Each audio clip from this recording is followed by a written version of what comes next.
Gamers and Geeks for our monthly modern event. This is the March version, and we're here with the winner, and the winner's name is Aaron Barrich. Mr. Aaron Barrich. All right, so first question, what deck were you playing? I was playing Infect, a deck that has definitely fallen out of favor, but I am known for playing it and going to play it until the day that I die. Or they ban Infect, which will probably never happen.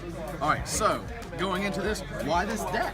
Why this deck? Because it's what I do. I like pump spells, I like attacking, and it's definitely the deck that I have the most practice with. I think I've been playing it about 3 years now.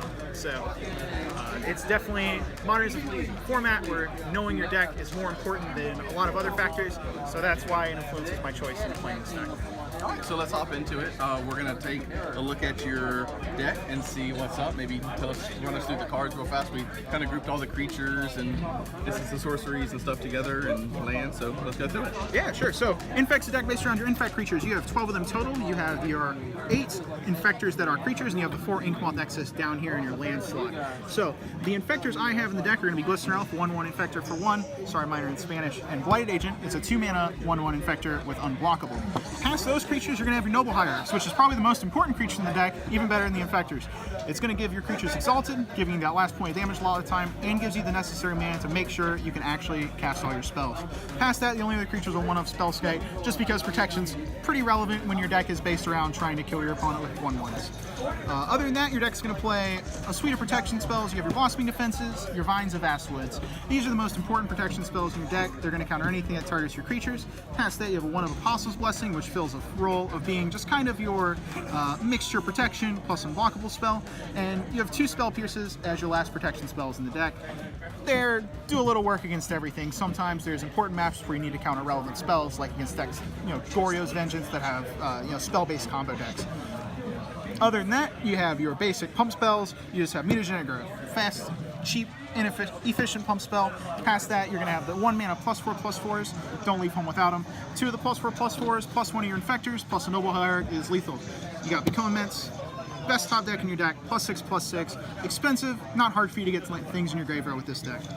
Other than that, you got some 1-ofs here. You got Distortion Strike to make sure you sneak in your Glistener Elf sometimes, and a 1-of Dismember to kill annoying blockers or combo creatures that your opponents may be playing. Past that, the mana base in the deck, you have your 2 Pendle Havens because they're really good with your 1/1s. Make sure you can get in for a couple extra points because every point matters with this deck. You got your suite of dual lands, your breeding pools, your fetch lands, all your basic stuff past that.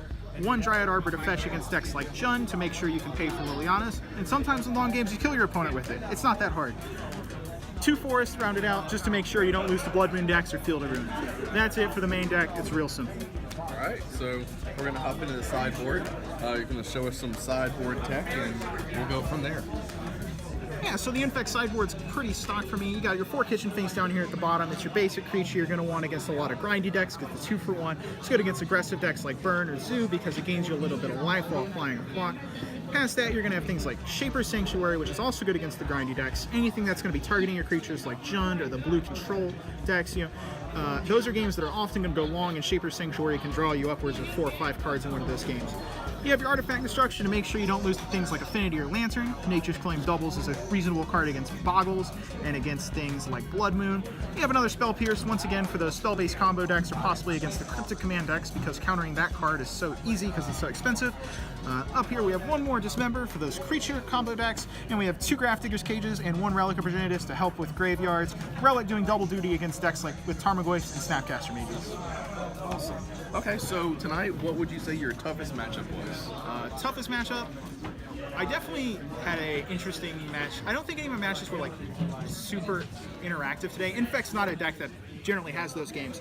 I played against Affinity a couple times. Those matchups can be rough if they have good hands, Cranial Plating, or they draw sideboard cards like Europe or Ether Grid. That card's really hard for your deck to beat. So I'd say I didn't have a super rough matchup in particular, but a lot of really close ones. Okay. And if you had to choose an MVP card for today, MVP. MVP for this deck is always Noble Hierarch. It's not even close. This is the best card in your deck, best creature in your deck. If you have a chance to kill a Noble Hierarch against Infect, do it. Don't be afraid. Noble Hierarch MVP. All right. Any changes or tweaks you're thinking about making? I don't know. It's all metagame dependent kind of choices. This was a room where I expected a lot of collected companies, so I played next to Grafdigger's Cage instead of a second Relic of Progenitus. It's possible you want less Spell Pierces against fields without a lot of spells and a lot of creature-based decks, possibly the second Dismember in those rooms. But a lot of the shell is really solid, and you don't move a lot of your pieces around a lot, because home spells and creatures is what you do, and there's not a lot of wiggle room. Any shout outs you want to do? Yeah, I want to shout out my sponsor, 504 ETG. Thank you so much for supporting me, and thank you for allowing me to come and play these events. What's up, Anthony? We love you. All right, have a good day. Thank you again, and congrats. Thank you, Tommy. Yes, sir.